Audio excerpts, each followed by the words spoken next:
I want to get your take on our loneliness epidemic and what's going on with our connection. You and I have discussed what it is to be a friend, and if you talk to someone 10 years ago about building a business on how to be a friend, people would look at you like it's crazy. So Totally. it's kind of nuts. Yeah, in January of 2020, research came out that said 61% of Americans would consider themselves lonely. Now, January of 2020, before we were wearing masks, fighting for toilet paper at Costco, like all those things, people felt disconnected. And it has just gotten worse. We have just spiraled. And sadly, I mean, it's across the generations. So my generation feels disconnected, but we had some semblance of what friendship should look like. It just has gotten redefined. And sadly, some of our connective sinews have broken because of people working out of their homes, or just a culture where we come into our garages and we close that garage and that's it. But I'm so sad for the generations behind me because they never had the luxury of that kind of connection that did not include digital. Now, I am absolutely not throwing shade. I super love those generations, the X's and the whatever they're called these days, the 6, 7s, the ones that... Whoa. We're going to cut that out. Just kidding. I mean, I'm a college professor. I've worked with college students forever. I also just think, people are amazing. But I am crushed by the loneliness. Yeah. I'm crushed by the disconnection. And again, you can have 9 bazillion followers. You can have people that like your stuff, but that is so different than sitting across the table from somebody and saying, I want to hear your heart. What was the best thing about your day? I'd love to tell you what's challenging me right now, and I'd like for you to push back or encourage however you see fit. Those are totally different skills. Yeah, I agree. And I'm so thankful that you and your brother came into our lives. Like, we feel so thankful that you all choose us, which I think is amazing. But on some level, I feel that you have taught us about connection, but we've had the opportunity to teach you about connection as well. Oh, yeah. But not everybody has, a Timothy and Jesse and a Scott and Amberly in their lives. Well, it takes a lot of vulnerability to be a friend now. I mean, you've always had to be vulnerable to be a friend, but it seems like people are scared to open up. Like really open up, though, and not just, hey, how's it going? Good to see you. Yeah. Like a sit down, like, tell me your demons, and it takes a lot of conversation to get to that point. But what do you think the percentage is now? You said 61% back in 2020. Yeah. I think it's way higher than that, Timothy. And the truth of the matter is, I know it's silly things like this, but like, I know my son, if I ask him to make a phone call, it sounds in his ears like, hey, take on the dragon, slay the dragon of the world. Like, It just seems so insurmountable. And it's because I spent hours on a telephone that had a connected line that I would do. I'd make phone calls all the time. And so I have put 1,000 friendship lines into the water and caught a couple of amazing fish. Again, I think we just need to practice doing things like making phone calls and normalizing putting ourselves out there. Because when we do that, you're right, Timothy, it is vulnerable. I don't care how old you are. But I think when you put yourself out there a little bit more, it gets to a place, not that it's ever easy, but it's easier.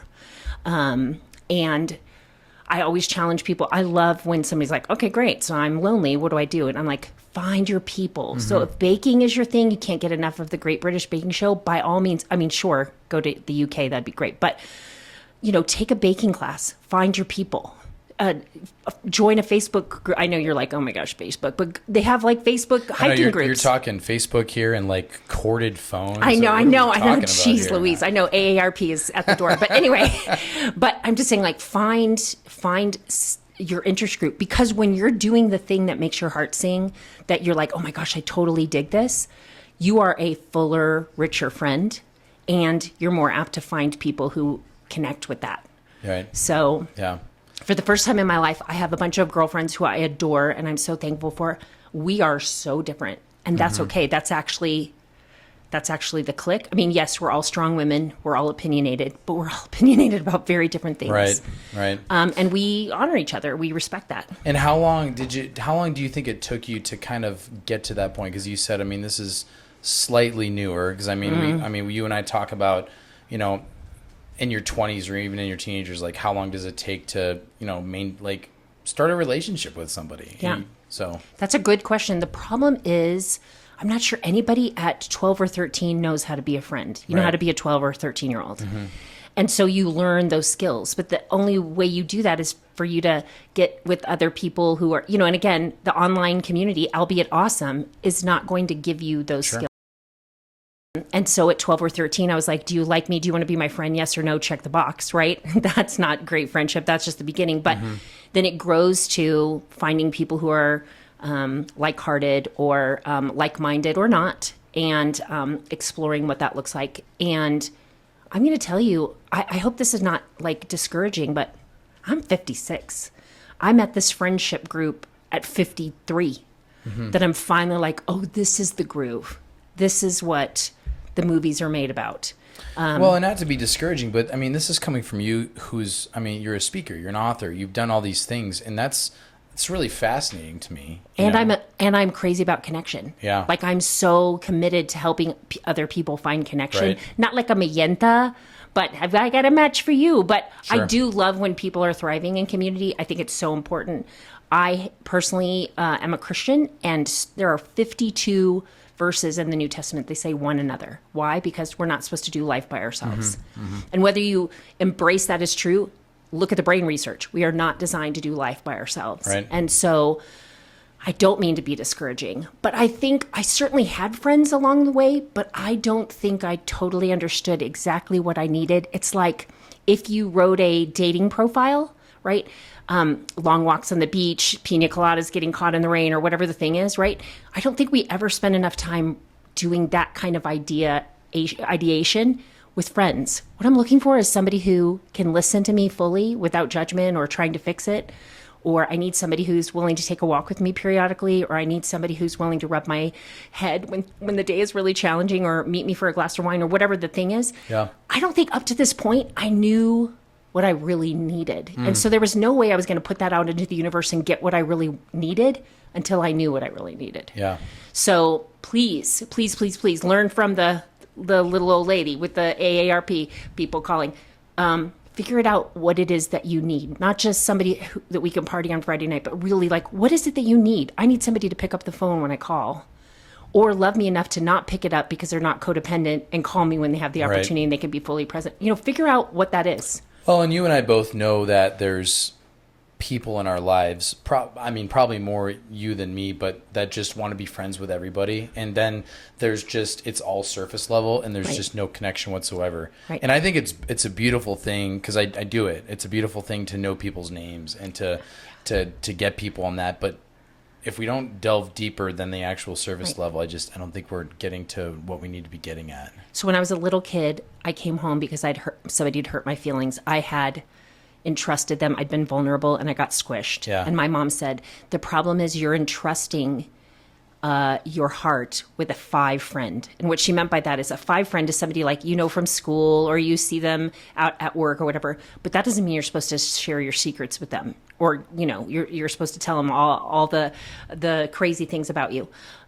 A 7 friend is somebody who is super fun to be with, probably knows a little bit of your story. Maybe you have history or whatever as friends, but they're not necessarily safe completely with your heart. And I don't mean that in a romantic way. I just mean with your ideas, with your whatever, and with your dreams. And just to interrupt real quick, I had a friend of mine call me about, he was at best man at his friend's wedding, and he's like, I never seen this guy in 2 years. And so what you told me about the 0 to 10 friends, it popped in my head, and I'm like, hey, this is kind of what's going on. And so I appreciate you shared that with me a while ago, but it's great. But what we're looking for, invaluable. we do need 5 friends. We do need 7 friends, and totally 100%. And you're such a people person. I'm guessing you have a zip code of 5s, and probably almost that many 7s. Yeah. But the 10s are the very few that you hear their heart and they hear yours. You can call each other on your crap. You can push each other towards better. You can really be yourself. You can let the guard down. You can be vulnerable, and it still is vulnerable. Even when they're a 10 friend, it's still vulnerable. But you can get to a place where that risk is worth it. The payoff, the ROI is so great that you're like, bring it on. Bring on the vulnerability, because when we are vulnerable, the payoff is so grand. To be fully known and fully seen, which sounds very like ethereal and, whatever, but there's something about being fully yourself that is so freeing, and you're a better friend on the other side. Is it important to reiterate that there's not going to be a lot of 10 friends in your life? I mean, there's only so many we can kind of handle, right? Like, what would you say? Yeah. Totally. 1, 2, solid. Just... Yeah, I'm going to say, let's go with the Trinity. Let's go with 3 friends. I think that is probably maximum. Yeah. But I'm an extroverted extrovert, right? And I think I have 2. Yeah. And my husband is one of them. Yeah. And he had to marry me, to get that status. But well, it's I'm been so 34 years. 34 years, I know. So tell me, give me some real advice right here. Like, just wrapping up, what's a great first step to just, if you need a friend, like how to do that? I know this, we can go episodes and episodes of this, but like, how, if you're feeling lonely, you need someone to lean on, what can we do here? So at the risk of sounding like I'm running a 12-step program, the first step is knowing that you have a problem, which means recognizing, you know what? I need a friend. The current situation is not working for me. Okay. I could use this. The second thing is get clear about what it is that you need.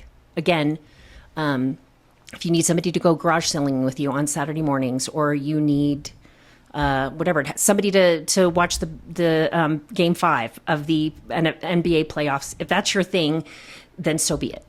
Figure it out. What is it that you need, and then be the friend. At the risk of sounding so cheeseball, sure. Be the friend. Be open-hearted. Be kind, and